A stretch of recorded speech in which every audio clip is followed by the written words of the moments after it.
Good afternoon, everyone. Welcome to another episode of Light Sports Ramble. I am Troy Otronovic, joined with my co-host Evan Watallison. And Evan, sometimes we have problems with the studio. It didn't do Blog Talk Radio today. Didn't play our... Yeah. Well, lady's still talking about 2 minutes till showtime, so I don't know what's going on. I don't know. We're just going to get into it, though. I have the iPhone up and going, so... You know, music could start playing, rockets could start going off. I don't know. Who knows what's going to happen today? Hope rockets don't start going off. That might make things a little weird. Yeah, I don't know. I have to start singing I'm a Rocket Man. Yeah, well, you got freezing rain out there. You want to send it out my way? We've got good weather. This is a crazy day. You're breaking up fights at work. I don't know. It's just a crazy Friday, but we'll just go with it. We've got the iPhone like we normally do. That's where the Red Light Sports Ramble originated. Today, great episode, Evan, again today. Talk a little bit about current events with college football coaches. You know, there's some rumors out there about the Penn State job. I know Louisville named a coach. We'll talk about that. And then the big news of the weekend, of course, it is Divisional Round Playoff time. This is when it gets real exciting. Right. So... I'll let you take it away, bud. Let's talk college football and talk about the coaching moves that were made and the rumors that are out there right now. So let's start with that. Well, let's start with the move that was made first, and I think the other one is going to take up a little bit more airtime. But the coaching move that was made is Bobby Petrino has been named the head football coach at Louisville, replacing Charlie Strong, who went to Texas. Yeah, I like the move Strong made to Texas, but really, Bobby Petrino? I thought he had crashed off into the sunset, Evan. Yeah, I thought the same thing, but I guess who said you can't go home? I don't know. That's just crazy. You know that guy. Best of luck to him. But everywhere that guy's go, there's been nothing but problems wherever this guy has went. I mean, crazy. Last time he was at Louisville was okay. It was when he went to, was it Atlanta? He went to it? He went to Arkansas. That's where the problems came up. Your show will go live in 5 seconds. 4, 3, 2, 1. Look at that, Evan. It's crazy. The lady has a mind of her own today. It's showing it's showing 26 minutes left on air, and she said our show will go live. So I don't know, problems in the studio, but the Petrino thing. I don't want to spend a lot of time on it. Because to be honest, and I don't care. If somebody out there likes Petrino and you want to tweet bad things about me, I am not a supporter of Petrino. I never have been. I never will be. Wherever he goes, problems follow him. I don't like the man. If he can coach or not coach, I really don't care at this point. I am not a fan of Bobby Petrino. But what else do we got going on? What else do we got going on in college football, Evan? I just wanted to make the last comment. You and I both about Petrino. I get what Louisville's trying to do. He's a heck of a football coach, and they have to replace Charlie Strong. But like you, I'm just not a big fan of him or his character. But the other football news. The rumor has it that James Franklin will be named the new head football coach at Penn State tomorrow. You had mentioned something about the board of trustees or whatever is meeting to finalize the contract. So that should be a very interesting move if it does happen. Yeah, when I was coming into work, as I tell you always, I listen to sports radio, and I was coming in this morning, and there was a meeting that was set to adjourn today to discuss contract. The rumor has it that Franklin will be named head coach of Penn State as early as tomorrow. That's the rumor. That's the speculation. You and I were talking pre-show. I don't understand this move by Franklin. I don't know why you'd want to go from somewhere where you've been building something so great to a team to a program that's in flux. I mean, they still have sanctions. I understand it's the Big Ten, but you and I have talked about the Big Ten is down right now. And is Penn State really the job to get you to your ultimate goal? I don't see the advantage from going from Vanderbilt to Penn State, Evan. Do you? I guess the only advantage I could see with it, be the same thing that happened with Bill O'Brien. If O'Brien 2 minutes.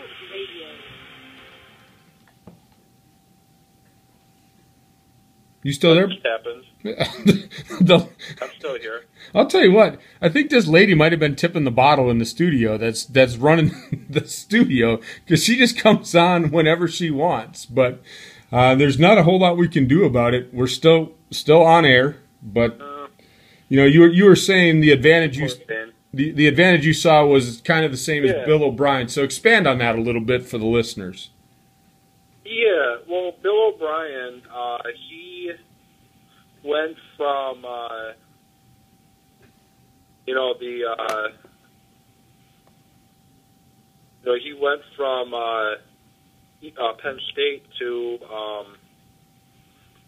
he used Penn State to get to Houston to become the Houston Texans head coach, and I think if Franklin wants to go NFL, and I think that's his long-term goals, is I think that's his ultimate MO, is he wants to be in the NFL. I can understand that. I really can. I just look at, though, I see nothing but risk at this point. I mean, this is a risk. I mean, and if you want to gamble, I guess that's okay. Some people are gamblers. But what I've seen, his body of work that he's done at Vanderbilt has been so good that he's building a great name for himself, and he might even be able to make that jump from Vandy to the NFL. I don't think he needs Penn State. Do you? What is your thought? Does he need Penn State to do it? And you would think the fact that he was able to be successful at Vanderbilt would give him some looks at the NFL game, which it was a little bit this offseason. But I think if he's able to continue to win at Penn State with the situation that they're in, he would have resurrected a doormat Vanderbilt team and then continued Penn State. 1 minute. What is going on with this lady? I don't know. I have no clue, bud. She's just trying to confuse us all day. Somebody's trying to sabotage us. But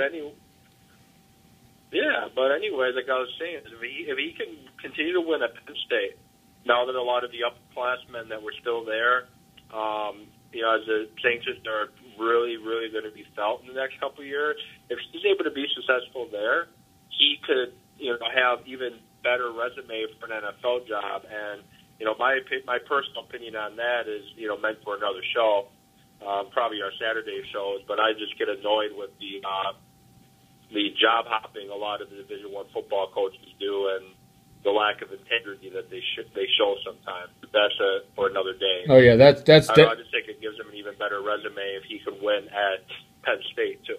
Yeah, that's definitely a Red Light Rant Saturday episode on that one with me too, because you know my background. I coached in college, and so to me personally, I understand what the logistics are, but I look at it from the standpoint of you took the doormat, like you said, Vandy, and you brought him into a team that can compete, and his name was brought up in this offseason. The problem, and maybe he's frustrated, but there's also a number of coordinators out this year that are hot. So he kind of maybe got the short end of the stick because there's so many good coordinators out there right now in the NFL that are getting some looks instead of him. I mean, we don't know all of the intrinsic stuff that's going on, but maybe he's just frustrated and thinks that, hey, this is my only option. I don't think it is. To be honest, I don't think it's the right move for him. But again, who am I but an idiot with an opinion?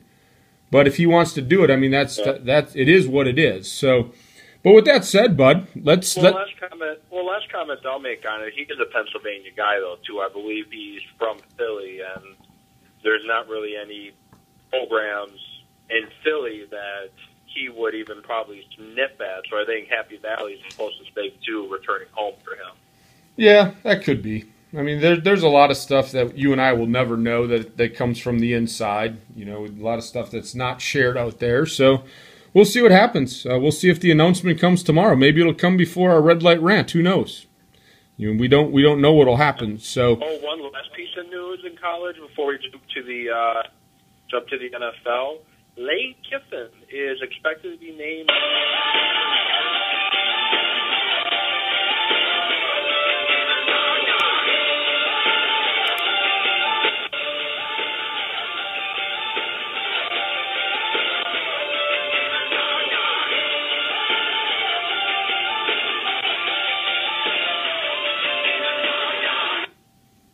How'd you like that? Just a little music playing like that. Just out of the blue. There goes the music. I guess you don't. Either you don't like the news, or she doesn't like the news about Lane Kiffin going to Alabama to be offensive coordinator. Because as soon as I start saying that, the music kicks in. That was classic. This is going to be one of the classic episodes of the Red Light Sports Ramble, Evan. This is... Where's the circus theme all of a sudden? This is turning into a circus at the moment with this lady and all these difficulties. So enough college football. Before the lady freaks out on us again, let's start with the big news of the weekend that everyone wants to watch, the divisional round of the playoffs. Yeah, that's freaking me out. Well, the next thing that's going to happen, I'm probably going to have a clown run into my office while I'm doing this. I have no idea what's going on in the studio today. This will go down as a classic episode of Red Light Sports Ramble, for sure. But I know you retweeted this out there, and before we get into the actual matchups, we had put out an impromptu poll today from the Red Light Sports Ramble. We wanted our followers to let us know what game, if you could go to any of the NFL games this weekend, what game would you want to go to? And Evan, it was pretty much a landslide that they wanted to go see the Carolina Panthers, San Francisco 49ers. We'll definitely recap that game. I think part of it is, though, we do have to preface our listeners. A majority of our followers are Packer fans. So a lot of them want to go to that game to see the 49ers lose. But it was pretty much a landslide that was the game that they wanted to go to. And when you look at the lines for all the games, that is the only game where the home team is an underdog, and it's only a 1-point line as we started the episode. So it is going to be a good game. And I can't wait to watch it. I think it is going to be a very good game. But let's start right on Saturday, Evan. First game of the day is Saints at Seahawks. Take it away. Saints and Seahawks, one of the rematches of the weekend, as the last time the two teams played, the Saints went to Seattle and just got completely annihilated. I believe Breeze got held under 200 yards passing for the first time in like 300 years, it seems like, because Breeze is always putting up 300 yards passing. So, but it was the first time in maybe not 300 years, but you get the point. It's been quite a while. Now, looking at the matchup, I see more of the same, being that it's at Seattle. You know, the Saints were finally able to get that playoff monkey winning on the road off their back last week, but unfortunately, I think they have to wait another year to just like Atlanta last year got the winning in the playoff. You know, Matt Ryan, anyways, got the winning in the playoff monkey off his back last year, and then they ended up losing in the next round. I think it's going to be kind of the same with the Saints. They got that monkey off their back, but I see Seattle winning mainly because it's at Seattle. They're just very good. Russell Wilson is a heck of a quarterback. Percy Harvin looks like he's going to be back for the game. It's just, I think with the defense the Seahawks play as well, I think the Seahawks win it. Well, and I'm going to go. I'll just start off by agreeing with you. I agree. I think that the Seahawks are going to go figure. You would have thought the way the episode's going today, I would have disagreed with everything you're saying. It's just crazy day at the Red Light Sports Ramble. But I think the Seahawks are going to hold ground at home. And I think the biggest key to this game is just going to be Marshawn Lynch pounding the ball. Russell Wilson does enough. Percy Harvin coming back, he gives them another added dimension to be able to open some more things up. I mean, now they can go three wide. They can pull somebody else out of the box. And not like you can afford to pull anybody out of the box when you got a back like Lynch in the backfield. He already can cause damage. And now if you're spreading the field and able to run out of a 3-wide formation, that's going to be trouble for the Saints. You know, they're having some problems stopping Remember what happened last time these two teams played in the playoffs, too. Yeah. A lot of people forget about that. That's the year with all the debate about the 7-9 team making the playoffs. I think Lynch really can do some damage on Saturday, and I think it's going to be the Marshall Lynch show again. And I haven't seen enough of the Saints defensively to think that they can stop him. And Breeze, of course, is Breeze, but I also think they're missing that part of it. When they had those good runs into the playoffs, they had some type of consistent running to at least make it like they could force a run to make the defense play honest. I don't think they have that anymore. I know they ran well last week against the Eagles, but again, it's still the Eagles' defense. I know everybody was high on the Eagles going into the playoffs, but that Eagles' defense really wasn't that good. They weren't that good, and now you're going against a very good defense.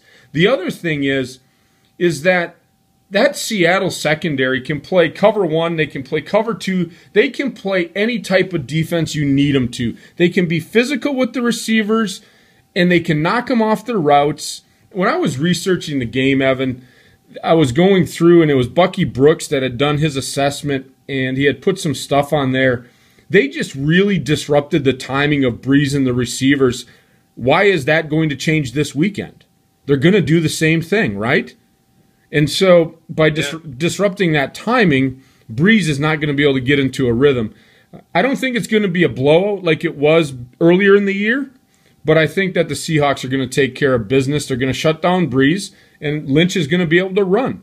That's the end of that run for New Orleans in their road winning streak of 1 on the road in the playoffs. It's going to end in Seattle. Then as we move on, the late game on Saturday, Evan, the Colts at the Patriots. How do you see this one going?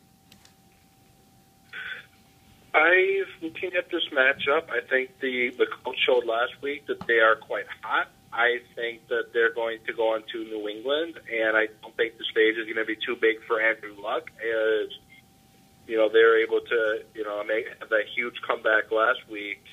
And with the Patriots having some issues getting the ball downfield with the passing game, they're going to have to rely a lot on the running game and the short passing game. And I just think that the Colts are going to get the win.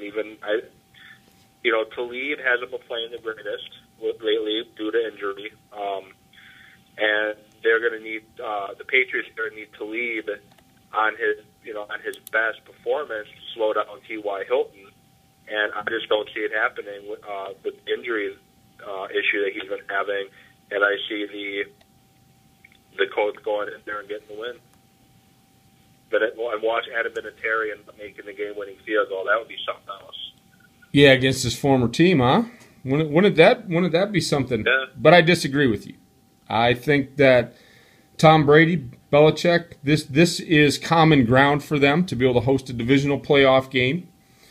They are, with what they've done this year, and again, you know as well as I do that it's very rare that I give props and I do jumping jacks for teams, but I think Belichick did a great job this year. I got to give him the respect for that because of the injuries, the off-the-field problems to start the season, the injuries, the rookie receivers. Now, Tom Brady has not had a Tom Brady-like year. His numbers are, average to above average at best. But the bottom line is they're winning games. And the difference I see in this game is that the Patriots, if you give them an inch, they're going to take a yard. And the one thing that the Colts have shown me this year is sometimes slow starts, sometimes inconsistent play. For example, if they were down 28 to the Patriots, that game would have ended 28 points in the hole. They're not coming back against the Patriots. I don't see it happening. And so my concern with this game is I think it's going to be close. But the inconsistency that the Colts have shown me this year I saw it again in the first round of the playoffs. When they're good, they're good. When they're bad, and they can be just mediocre at times. So I haven't seen them define themselves yet. Nor have I seen the Patriots do it. But I think based on having Tom Brady, Belichick, and what they've done to get where they're at, I think they do enough on Saturday to advance to the AFC Championship game. So let's wrap up the Saturday. We both agree that the Seahawks are going to hold ground at home and advance to the NFC Championship. You're taking the Colts. I'm taking the Patriots. Let's move on to Sunday and the game where our listeners would like to go see, which is the 49ers at the Panthers. How do you see this game going? You know, the 49ers are red hot right now. Kaepernick's playing some good football. He seems to be in a groove. And, Carolina is very dominating defense, but so do the 49ers. I see another slugfest similar to what we saw last meeting between those two teams. It was 10-9, if I'm not mistaken, in favor of the Panthers. And I just think Harbaugh is going to have his boys fired up. 49ers have been here before. The Panthers haven't been here in a while. This is Cam Newton's first rodeo. This is Ron Rivera's first rodeo. And just looking at it, I think the 49ers end up winning it. And I think it's the 49ers get their revenge. And Packer fans are going to be very unhappy this week with that outcome. Yeah, I think Packer fans are all jumping. I know our buddy Mark on Twitter had said, looks like the Packer fans are jumping on the old Panthers bandwagon, and I would agree. I was watching Twitter today, and a lot of them are cheering against the 49ers. Unfortunately, it's one thing to cheer against a team because they beat your team. It's another thing to be realistic about the game itself. I mean, it's going to be a good game, and I think it's going to be another close game, but I agree with your assessment. It's going to be a slugfest because ultimately the old adage is defense wins championships. And what we're going to see on Sunday is we're going to see two of the top defenses in the league. Two of the better defenses going at it. I mean, the last game was a 10-9 game.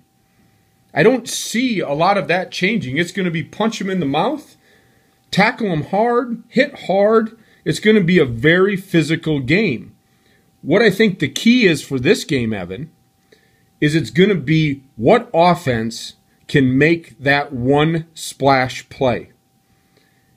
And the way that I'm looking at it is Cam Newton has the opportunity to make a splash play, but Kaepernick has made a splash play in the past. Does that make sense to you? Yeah. And so I'm going with the 49ers because I think that history of Kaepernick doing it in the past is going to show on Sunday. The game's going to be close. There's going to be a play that needs to be made. Kaepernick did it against the Packers. As much as we want to hate that run that he did with his legs to get that first down, that was a key play in that game, and that's the difference on Sunday again in Carolina.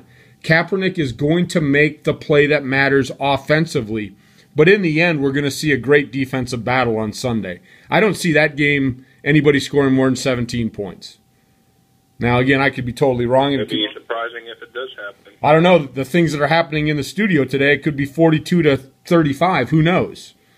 The way the things are going today. But, so we both agree. We think the 49ers are going to take care of the Panthers. That means our matchup in the NFC, we're on the same page. It's going to be a 49ers-Seahawks rematch in Seattle for the NFC Championship.